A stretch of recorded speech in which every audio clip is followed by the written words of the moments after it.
अस्सलाम वालेकुम फ्रेंड्स, मैं उम्मीद करता हूँ कि आप सब खैरियत से होंगे।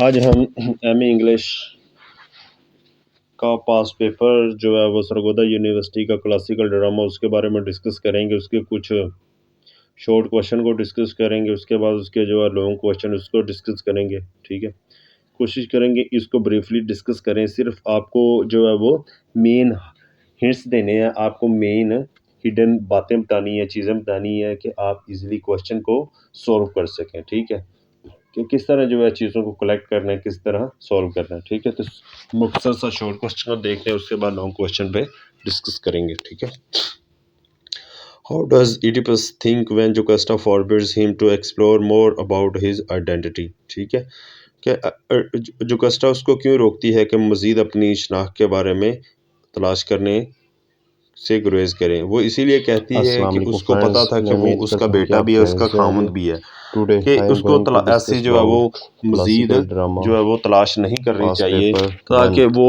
ऑफ खुद ही इसके सरगोदा भंवर में फंस यूनिवर्सिटी। ना जाए। ठीक है, तो वो उसकी आज बात मैं नहीं सरगोदा मानता, तो वो यूनिवर्सिटी जो है का वो जो है एमए इंग्लिश इसकी पार्ट 1 तलाश का में जो जारी रहता है। क्लासिकल ड्रामा है हाउ उसका डज आपके इडिपस साथ किल जो है जुकास्टा? पास पेपर शेयर इडिपस करने जा जुकास्टा रहा को हूँ। किल ठीक किस है, तरह करता तो है? आप सबसे यही इडिपस गुजारिश है कि जुकास्टा को उसको किल आखिर नहीं तक करता, देखें। बल्कि जुकास्टा ठीक खुद है, ही और अपने आप कोशिश को हैंग करें कर जो लेती मैं है, आपको फांसी ले लेती है। मेन कहते हैं हेडिंग्स व्हाट और हैड पॉइंट बताऊंगा, इथामोर उसको बीन नोट कर डूइंग लें बिफोर ताकि बैरबस ब्राउट पेपर हिम। में ठीक आपकी है, मदद कहते हो हैं कि सके। इथामोर तो आइए शुरू करते हैं। बैरबस सबसे के पहले खरीदे शॉर्ट जाने क्वेश्चन से को पहले रीडिंग क्या करते कर हैं। रहा था? ठीक है, ठीक है, वो उसके बाद खरीदे जो है जाने से लॉन्ग पहले भी क्वेश्चन के ऐसी ऊपर ही थोड़ी जो सी है वो डिस्कशन करेंगे। जो है ठीक है, मैं मकरू कोशिश और करूंगा ऐसी मेन ही जो मेन है वो सरगर्मियों पॉइंट्स में को डिस्कस मुलव्वस था, करूं जैसे कि और वो जो है अब वो कार्रवाई कर रहा था। ज़्यादा इसमें डिटेल में ना जाऊं।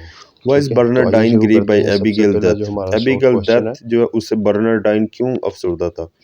वो इसी वजह से अफसरदा था क्योंकि वो इस चीज़ के बारे में परेशान था कि उसने इससे सेक्सुअल इंटरकोर्स नहीं किया था। वो चाहता था कि एक दफ़ा वो इससे सेक्सुअल इंटरकोर्स कर ले, उसके बाद चाहे वो मर जाए। Why did Othello strip Casio of his rank? ठीक है, ओथेलो कैसियो को उसके रैंक से क्यों जो है वो नीचे कर देता है? वो इसको इसलिए उस अपने रैंक से नीचे करता है क्योंकि वो जो है वो 2 नंबर काम करता है। मतलब कि जो बेसिकली ओथेलो को तो जो है यागो बताता है ना कि कैसियो जो है वो शराबी है, वो जो है वो गलत काम करता है, डांस करता है। एक्चुअली तो यागो ने कैसियो को जो है वो ज़्यादा शराब पिलाई होती है।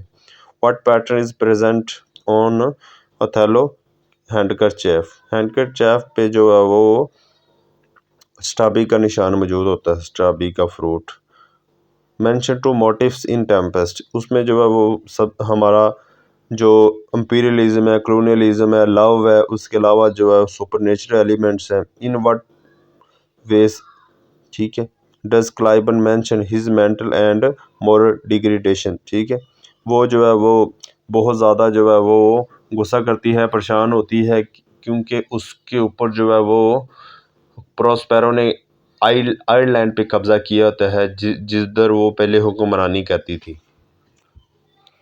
ठीक है, आगे ये मैंने नहीं इसको ड्रामा को रीड ही नहीं किया हुआ, तो ये खुद आप गूगल से चेक कर लें।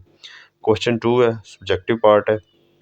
तफसीलन investigate thoroughly to discern who is responsible for miserable end of Oedipus. ठीक है, कहते हैं कि ओडिपस का जो एंड है इसके बारे में कौन रिस्पॉन्सिबल है, इसका तयन करें, तफ्तीश करें। ठीक है, इसके बारे में यही है कि 50-50% है। ये खुद भी अपनी किस्मत के बारे में ज़िम्मेदार है, उसके अलावा जो है वो गॉड्स हैं, वो भी अब इसके बारे में जो ज़िम्मेदार हैं थोड़ा सा, क्योंकि कुछ ही चीज़ें हैं जो गॉड्स हैं वो पेशन गोई करते हैं तो वो होके ही रहती हैं। ठीक है, जैसा कि और ये जो इडिपस है वो अपने अंकल को भेजता है, क्रेओन को भेजता है, अपोलो के पास के जाओ और इसके बारे में जो है वो पूछ के आओ। ठीक है, तो वो जब पूछ के आता है तो जैसे वो जो अपोलो कहता है वैसे ही इसकी की किस्मत का आगे तयन होता है। तो इसके बारे में यही है कि जो है वो उसके बाद वो खुद भी रिस्पॉन्सिबल है, क्योंकि वो इतना ह्यूब्रिस है उसके अंदर, वो इतना ज़िद्दी है, इतना जो है वो जोशीला है, क्विक है अपने फैसला करने में, कि उसको जो है वो भी चीज़ों के बारे में थोड़ा सा सोचना चाहिए था अपने जो है ट्रेजिक एंड से बचने के लिए।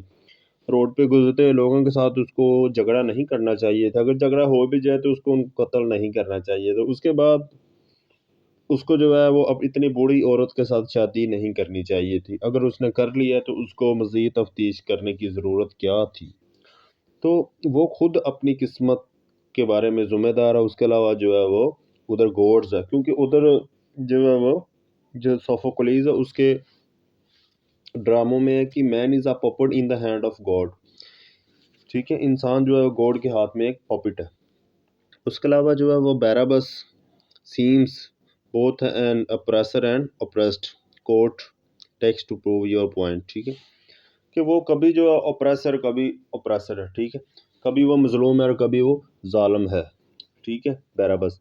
तो इसमें समरी लिख दीजिए, क्योंकि कहीं वो जुल्म करता है और कहीं उस पर जुल्म होता है। मतलब कि कहीं उसके हकूक़ की खिलाफ वर्जी होती है और कहीं वो जो है ज़्यादती करता है, कहीं उसके साथ की जाती है। तो ये सारे का सारा जो ड्रामा है ये, ठीक है, इसी के बाद ऑप्रेसर एंड ऑप्रेस के बारे में है।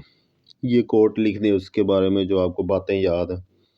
Women are not presented in a very positive light in Shakespeare Othello. ठीक है, elaborate.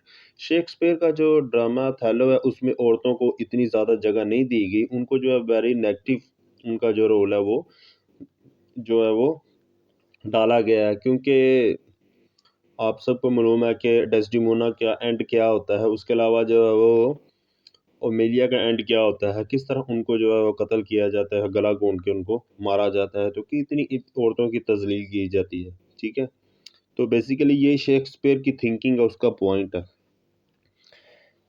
Explain the ways in which Shakespeare portray power and authority in Tempest. ठीक है, तो जो है वो